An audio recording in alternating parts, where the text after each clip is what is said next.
De acordo com as teorias religiosas, o inferno é um lugar de penitência e sofrimento, para onde vão aquelas pessoas que não agiram de acordo com o esperado durante as suas vidas. Mas você já parou para pensar em como seria de fato esse lugar? No vídeo de hoje, nós vamos contar para você algumas teorias que tentam supor como seria esse lugar de horror eterno.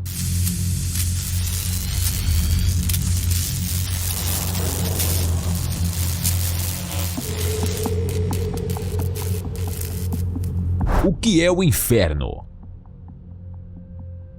Ao longo da história da humanidade, a religião ocupou um espaço muito especial, ainda que hoje em dia, na maior parte dos países desenvolvidos, as entidades religiosas tenham seu espaço separado das organizações políticas. No passado, as coisas não eram bem assim. Durante vários momentos da nossa história, a religião teve papel crucial no controle, na educação e na doutrinação da sociedade. E dentro dessa perspectiva, a ideia de inferno era um triunfo na mão dos religiosos. Para a Igreja Católica, por exemplo, dizer para as pessoas que seus crimes e pecados fariam com que eles sofressem punições a nível espiritual era uma bela forma de manter as coisas sob controle. E quanto mais terrível fosse esse lugar, mais as pessoas seguiriam aquilo que a Igreja falasse. Mas como é o inferno da religião católica?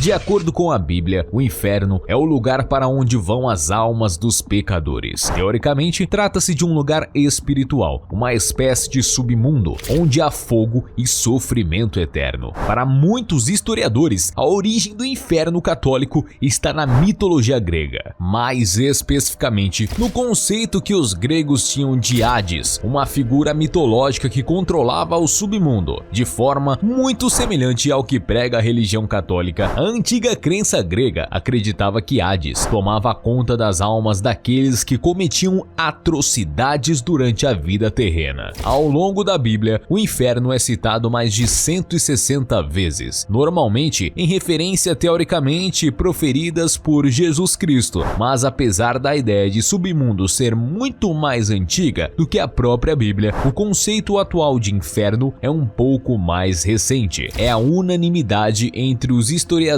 e especialistas que o nosso conceito atual de inferno está ligado à obra A Divina Comédia, de Dante. Nessa obra, Dante Alighieri, escritor e poeta italiano, populariza a ideia de que o inferno é um lugar repleto de fogo por todas as partes, onde os demônios e espíritos malignos atormentam as almas pecadoras por toda a eternidade. O lugar é minuciosamente descrito na obra do italiano e é até hoje uma das maiores obras de arte da literatura. Na obra de Dante, a entrada para o inferno possui uma espécie de arco que diz que aqueles que entram naquele espaço devem abandonar toda a esperança de rever o paraíso. Essa passagem da obra contribui para a ideia de que o inferno é um caminho sem volta. De acordo com a ideia apresentada pela Divina Comédia, o inferno é dividido em 9 círculos, cada um com as suas peculiaridades, e destina um tipo específico de alma. Cada pecado na obra de Dante recebe uma punição diferente. Os luxuriosos, por exemplo, ficam no segundo círculo, onde são atormentados por fortes ventos e furacões incessantes, que arrastam os espíritos por toda a eternidade. Já os gulosos são punidos com neve, granizo, gelo e grandes chuvas que caem sem parar. O quarto círculo pertence aos gananciosos, que passam a vida venerando suas riquezas. No inferno, segundo Dante, a fortuna é transformada em barras e moedas pesadas de ouro, que são arrastadas e empurradas pelas almas. Os pecadores passam a eternidade jogando os pesos uns contra os outros, ferindo-os e sofrendo de forma contínua. Já os que praticam a ira vão para o quinto círculo, também chamado de rio Estige. As almas pecadoras vagam eternamente no rio, chocando-se umas contra as outras. Os hereges, ou seja, aqueles que renegam a Igreja Católica e agem contra sua vontade, são colocados no sexto círculo. Lá são condenados a viver em túmulos abertos onde queimam eternamente. Aqui, Dante claramente faz uma analogia à punição que era dada pela Igreja Católica aos hereges do seu tempo, a fogueira. Os violentos ficavam no sétimo círculo, que se divide em 3 vales. O primeiro deles é conhecido como Vale do Rio Flegetonte, onde as almas que em vida foram violentadas contra outros são mergulhadas no sangue de quem elas fizeram sofrer. Os suicidas passam a eternidade em uma espécie de floresta,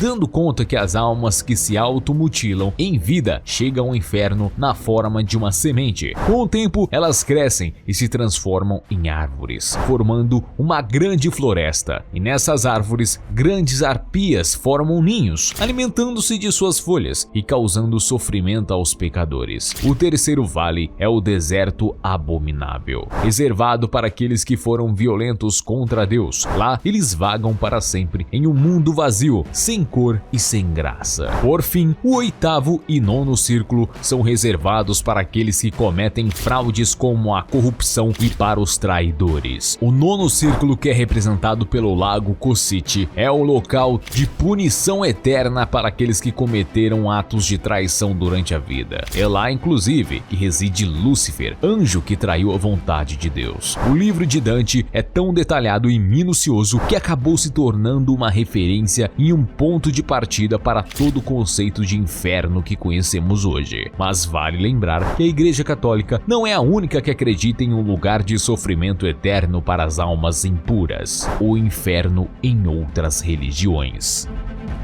Algumas culturas muito mais antigas que a nossa, como os maias, por exemplo, já acreditavam em um lugar de punição após a morte. Na antiga mitologia maia, era difundido o mito de Xibalbá, uma espécie de submundo onde viviam as divindades da doença e da morte, chamadas de Unkarmé e Vukubikamé. Já os pagãos dos países nórdicos acreditavam em Niflheim, o reino da morte, da escuridão e das sombras. De acordo com a mitologia nórdica, é lá que vive o dragão Nidhogg, que caça e se alimenta das almas dos mortos. O inferno nórdico é inclusive retratado em vários filmes, jogos e seriados de televisão. Quem já jogou God of War, por exemplo, certamente vai se lembrar do reino de Niflheim, que faz parte de determinado momento da história do game. O famoso MMORPG Ragnarok também retrata o reino dos mortos em um dos seus mapas. Os antigos egípcios também acreditavam em seu próprio conceito de submundo. Para eles, de acordo com os antigos textos dos sarcófagos, o local de punição após a morte era chamado de Duat. Era lá que vivia, segundo as crenças deles, o deus Osíris, que representava a morte. Segundo a crença egípcia da época, o coração dos mortos era comparado com o peso de uma pena e não poderia ser mais pesado que ela. Caso contrário, ele era devorado pelo demônio Amut, o que condenava a alma a uma grande tortura. Como você pode ver, o ser humano há muito tempo tenta imaginar e supor o que acontece após a nossa morte. E o tema da punição eterna por nossos pecados é um dos mais recorrentes em praticamente todas as religiões. E como existem várias crenças, mitos e teorias diferentes, é impossível dizer com certeza o que de fato é o inferno. Afinal de contas, tudo depende daquilo que você acredita. Para muitos, aliás, o inferno é um estado de espírito e ocorre ainda em vida, quando você percebe que tomou decisões erradas e passa a sofrer as suas consequências. De qualquer forma, é sempre bom saber mais sobre um tema tão marcante na história da humanidade, não é mesmo? Gostou do vídeo? Então deixe o seu like, se inscreva no canal e ative as notificações para não perder nenhum vídeo novo. Assista aos outros vídeos que estão aparecendo aí na tela,